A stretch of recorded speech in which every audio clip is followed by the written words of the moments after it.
Gencatan senjata di Iran yang diumumkan oleh Presiden Amerika Serikat langsung diikuti oleh turunnya harga minyak mentah dunia. Sebelumnya, saudara, Iran mengancam melumpuhkan Selat Hormuz sebagai jalur distribusi laut minyak dunia. Apa strategisnya Iran dan Selat Hormuz bagi Indonesia? Berikut ulasannya. Secara historikal, minyak dan Timur Tengah nyaris tidak pernah stabil. Keduanya seakan diciptakan selalu bergejolak. Perang antara Iran-Israel dan kini Amerika Serikat terlibat membuat harga minyak mentah dunia naik turun. Fokus dunia saat ini bukan sekadar aksi militer, melainkan keberlangsungan Selat Hormuz sebagai jalur distribusi laut minyak dunia. Ancaman Iran menyerang Hormuz jika terrealisasi dipastikan mengacaukan dunia, termasuk Indonesia sebagai net importir minyak. Ini adalah peta Selat Hormuz, letaknya sangat strategis di Timur Tengah. Punya lebar 54 km, Hormuz merupakan pintu gerbang Teluk Persia sekaligus jalur rantai pasok berbagai komoditas dunia. Reuters bahkan bilang selat ini berkali-kali menjadi pusat ketegangan dunia dalam 10 tahun terakhir. Pakai data Badan Energi Internasional pada tahun 2023, minyak mentah yang diangkut melewati Selat Hormuz rata-rata 20 juta barel per hari. Volume ini hampir 30% dari total perdagangan minyak dunia. Sekitar 70% minyak mentah itu ditujukan ke negara-negara di Asia seperti Tiongkok, India, dan Jepang yang merupakan pembeli terbesarnya. Hormuz juga merupakan jalur ekspor bagi 20% gas alam cair dunia. Indonesia sebagai net importir minyak lewat Pertamina juga sudah mengantisipasi jika Selat Hormuz diganggu perang. Beberapa jalur alternatif akan ditempuh sebagai antisipasi.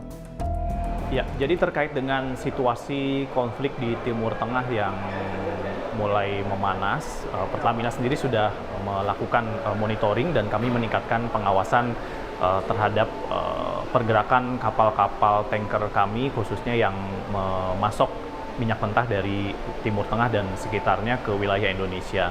Melalui Pertamina International Shipping, kami juga sudah mengecek dan sudah memastikan bahwa seluruh kapal yang melewati rute internasional saat ini dalam kondisinya aman, sehingga pasokan masih berjalan dengan normal.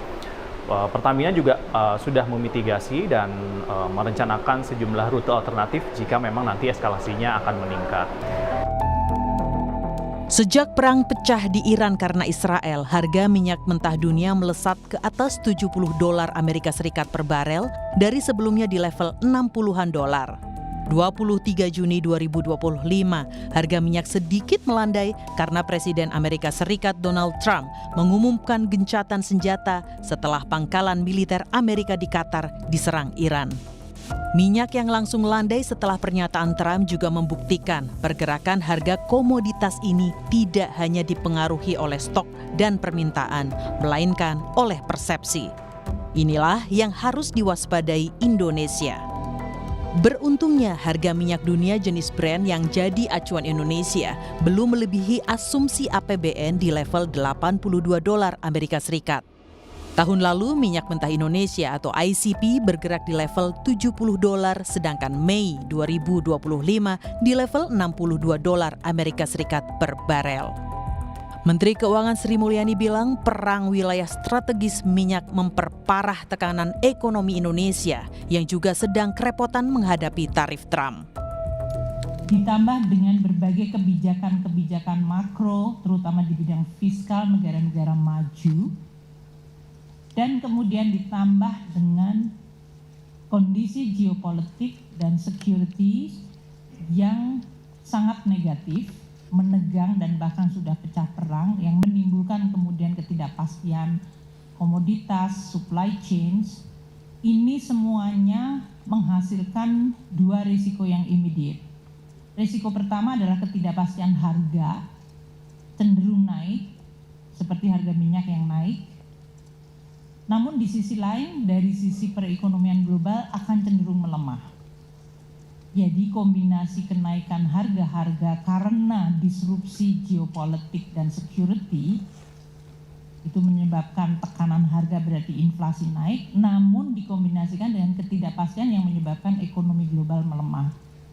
Itu kombinasi yang harus kita waspadai karena tidak baik. Perlemahan ekonomi membuat dampak yang buruk, kenaikan inflasi dan kemudian menimbulkan kenaikan yield, apakah karena adanya geopolitik atau karena adanya fiscal policy. Kedua hal ini menyebabkan dampak kepada seluruh dunia termasuk Indonesia. Ini akan juga menggerakkan nilai tukar dan juga suku bunga global. Sebagai informasi, salah satu kilang terbesar di Indonesia yaitu Cilacap masih sangat bergantung impor atau suplai minyak mentah jangka panjang dari Saudi Aramco. Jika Selat Hormuz tutup, akses atau rantai pasok akan terganggu. Di satu sisi, kenaikan harga minyak setiap $1 Amerika Serikat juga membebani APBN sampai 10 triliun rupiah. Diah Megasari Anjaya, Tim Liputan, Kompas TV.